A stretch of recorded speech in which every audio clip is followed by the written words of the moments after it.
Ça c'est mon or.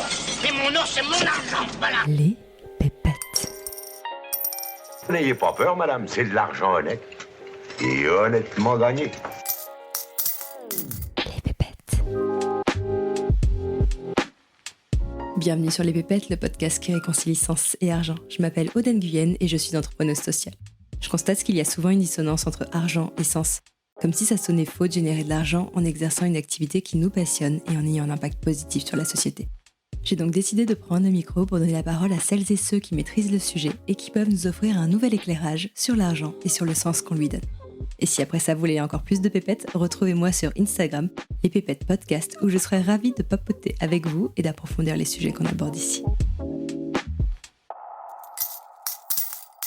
L'investisseur qui cherche l'endroit où il peut faire le meilleur multiple, en se foutant complètement de l'impact de son argent et de ce à quoi va servir son argent, pour moi, c'est pas un investisseur, c'est un avare. Je comprends que c'est la mécanique aujourd'hui de l'investissement la plus répandue, parce qu'on a fait de cette logique de gagner plus d'argent une norme, et on te dit que de l'argent, ça sert à faire de l'argent.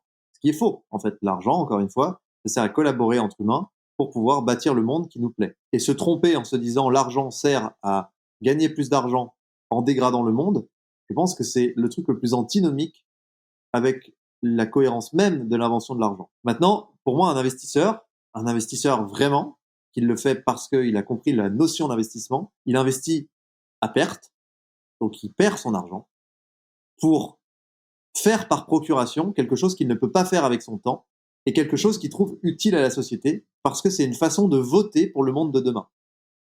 Et je crois que ça devrait être ça, l'investissement. Ça devrait être de dire, je ne cherche pas à faire plus, je cherche à contribuer à quelque chose dont je suis fier. Et c'est pas simple, hein, parce que moi aussi, le premier, direct, quand on a mis dans la Startup Nation et que j'ai gagné de l'argent, c'était mettre ta thune dans toutes les startups, tu vas faire x1000, machin.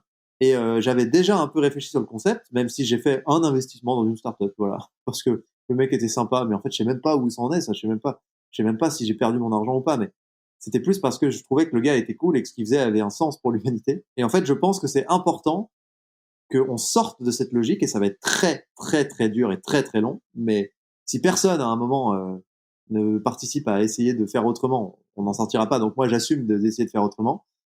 À un moment, il va falloir se dire, un investisseur, c'est quelqu'un qui contribue à un projet collectif. Je vois pas pourquoi tout le monde mettrait des réveils, se lèverait le matin et galérerait, trimerait pour contribuer au monde contre une rémunération qui lui permet juste de vivre. Et pourquoi ceux qui ont beaucoup d'argent se diraient juste, moi, je suis là pour... j'exagère, mais en tout cas, investir pour jouer avec des ressources, histoire de faire plus d'argent et de faire galérer encore plus le reste du monde. On est très caricaturaux dans cette discussion, mais je pense que c'est important de l'être pour mettre le doigt sur certaines choses et certains concepts.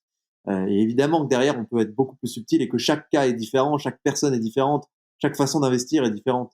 Mais moi, j'aimerais que demain, les investisseurs, ils raisonnent en se disant, à quoi je contribue en investissant cet argent? Est-ce que je permets au monde d'aller dans le bon sens? Et je vais perdre mon argent.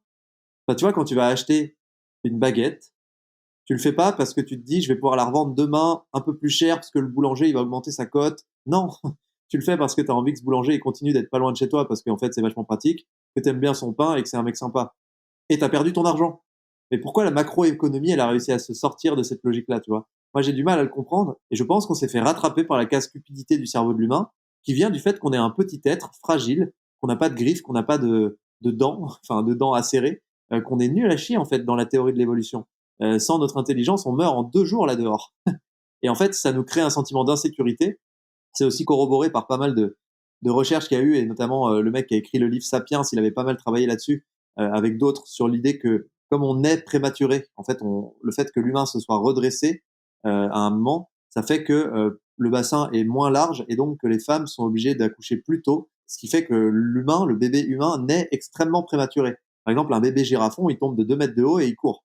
Enfin, il marche, quoi, tu vois. Il naît à un stade où il est prêt à affronter un peu plus le monde. Nous, on est totalement prématurés et donc on est totalement pris en charge pendant les premiers mois de notre existence, voire premières années.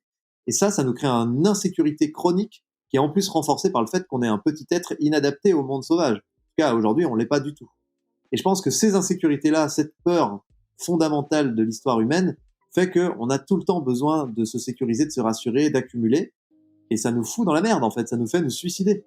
Et donc, le jour où l'humanité aura vraiment fait un pas en avant, je pense, c'est quand elle arrivera à créer un système collectif suffisamment résilient qui lui permet de sortir de cette posture d'insécurité et de peur permanente, et donc de ne plus avoir cette crainte de manquer, cette crainte de mourir, cette crainte d'être SDF, etc.